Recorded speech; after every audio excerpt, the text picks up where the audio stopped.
You think that women stay in relationships or marriages longer than they should because they're afraid of being single? Or Absolutely. I think men and women, people stay in situations longer than they should have because we're very afraid of the unknown. And there really is no guide map. There's no, when you think about the story of what a divorced person is, it's usually someone who's in their 40s or in their 50s. Their kids have gone off to college and then they've made this decision, or like, they have teenagers, or, you know, there's no rule book for people who don't have kids, are not being cheated on. I didn't have that set of boundaries for it. It just, we were young, it wasn't working, and that was it. And I was unhappy. So. that seems like a very honest point of view and perspective. And like you said, there's not a roadmap and there's not a guide. I've never been married, so bear with me with these questions here. But because there's not, and you mentioned not being in an abusive relationship or not having to stay for children. If it's not broke, don't fix it, is probably what people said to you. 1,000%, that's what people said to me. And so I think people encourage us to stay inside of relationships. Is your family and friends sometimes your worst enemy when you're trying to make that decision? Yeah.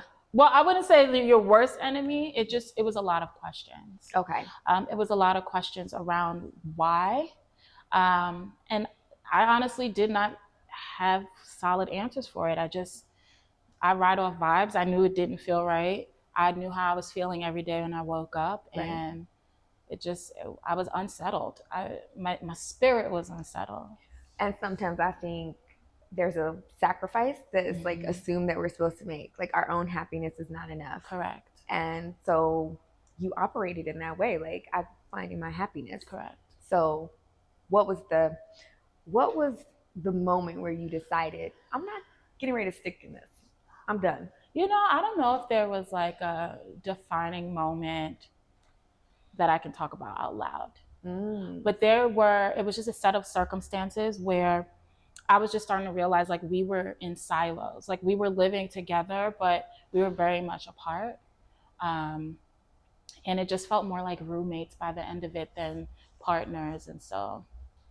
And I think that that's interesting because so often people will say, isn't life better when you're partnered or when you're paired? But my response is sometimes you can be in a relationship and still be alone. Very alone. And what did that feel like?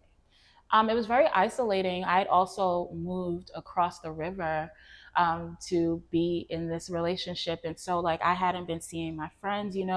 New Jersey's on a very different schedule just with transportation alone. Oh my God. And so like I wasn't spending time with my friends. I had a very demanding job. I also had my blog at the time. So I was working a lot, and then I was in New Jersey, and so I was just really by myself. You were isolating. Your platonic relationships mean so much to you. Yeah. And I think that they mean so much to all of us. I think that's really a huge part of being single. And what was it like to finally be reimmersed into that group once you were out of that relationship? My relationships got so much stronger after all of this happened because I did not know myself. And so I really had to rely on my friends to just like get me back into, to reacclimate really into society because I was really just on an island. And so there are so many things that I learned just in the first maybe like year about my friends that I didn't know. You missed out on time with them. I missed out on a lot with my friends. And that was about 5 years ago. And I can say the way that I even approach friendship, I've been able to like really build a different kind of community around myself because I know myself more, and I know how to be a better friend because I knew how to be a bad partner. Oh, wow. You knew how to be a better friend. I figured out I was a bad partner. And so, I mean, we both were not being good to one another at that time. And so really that experience showed me what not to do. Yeah. Well, okay. So I want to talk about that because that's great.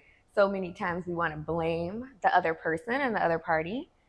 And really, the onus is on us. Yeah. Which once you find that, it gives you the ability and the opportunity to grow. Yeah, 1,000%. Grow into a better person. So what does it feel like to look back and be like, wow, I've grown so much and I'm so much better? It's great. It's great. I feel like it's helped me with work, and just living. Life is for living, and I didn't really fully have my mind wrapped around that before, and just understanding that you can have an idea of how something is going to go, you can make all the plans, and you just don't know what's going to happen. I apply that to everything in my life now, and so I'm just kind of like, oh, let me try that, and if it doesn't work, it didn't work, and I move on.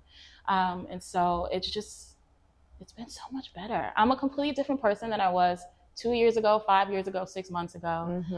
And I allow myself to really grow in that way because I had that experience. But it also, it sounds like, gives you choice, right? And freedom and flexibility. What's it like to be able to make a decision and make a decision solely for you, not factoring anyone else? It's great.